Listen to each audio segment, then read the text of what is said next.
To be honest, kind of overwhelmed, shocked, very humbled,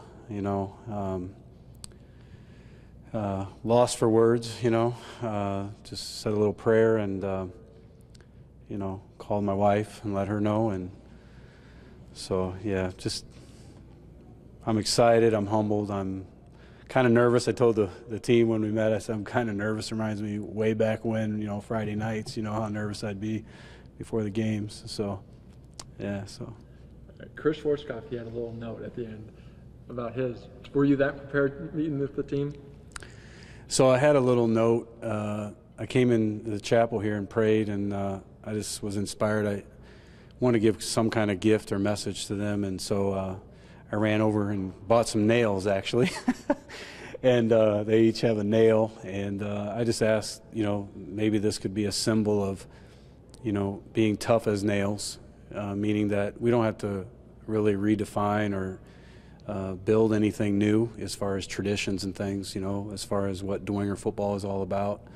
I wanted to think about what nails are used for, building, and we wanted to keep building, and how nails, close together and secured can be very strong, and also how nails can be, destructive. And they all thought about the cross, and I said, as you think about things and you look at this look at this nail, I want you to think about how we're going to build each other up and how we're going to be strong together, and we're going to be tough as nails physically, morally, spiritually.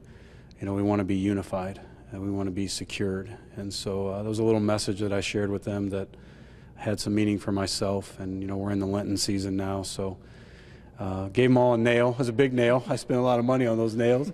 But yeah, so they're taking a nail home, and we're going to get together in 2 weeks and, see who's going to bring their nail back and get ready to keep building the great tradition of Bishop Dwenger football. At Bishop Dwenger, you definitely don't need to rebuild, and right. Replacing a guy like Chris Schwarzkopf, and he's still going to be in the building. How much do you rely on him, and what's it like replacing a guy like Schwarzkopf?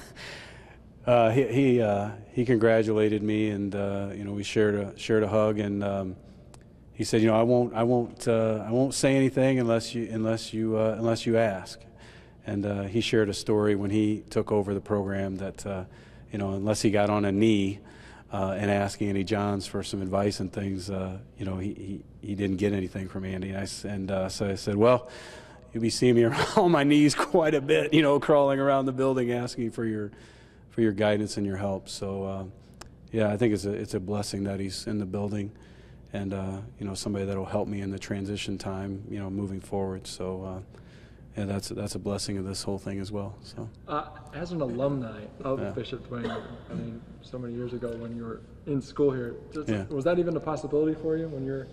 Yeah, it's interesting you bring that up. So as you can see, pretty good full head of gray hair here. So 30 years ago I graduated from Bishop Dwenger.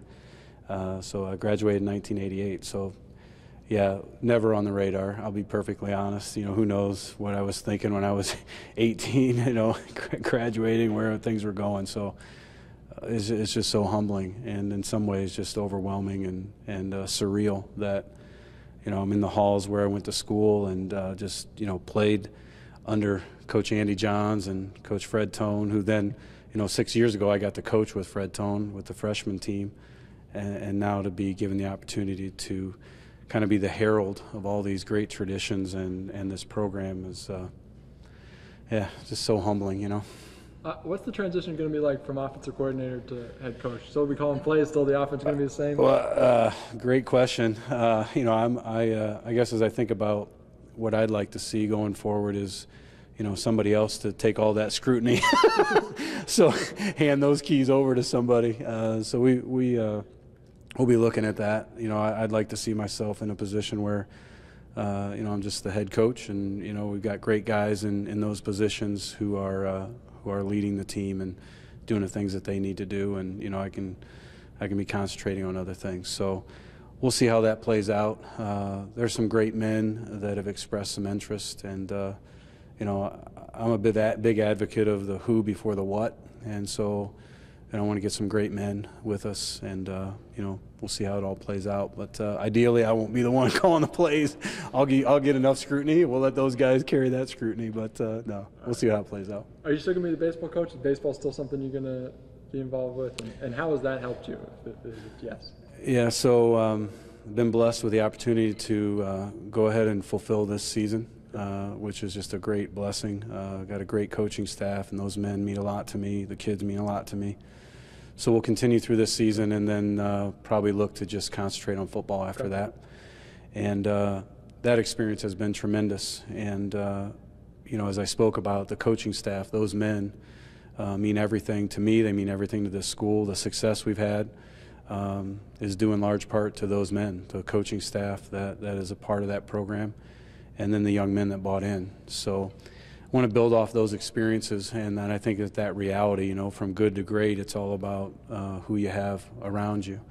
And so we'll be looking to fulfill that same kind of process as we go forward in football. So. Okay. My final question, obviously religion's a very important part of your life. Yeah. Family's a very important part of your life. You got a big family. I mean, how has that support system maybe reacted to the news, and what's it been like?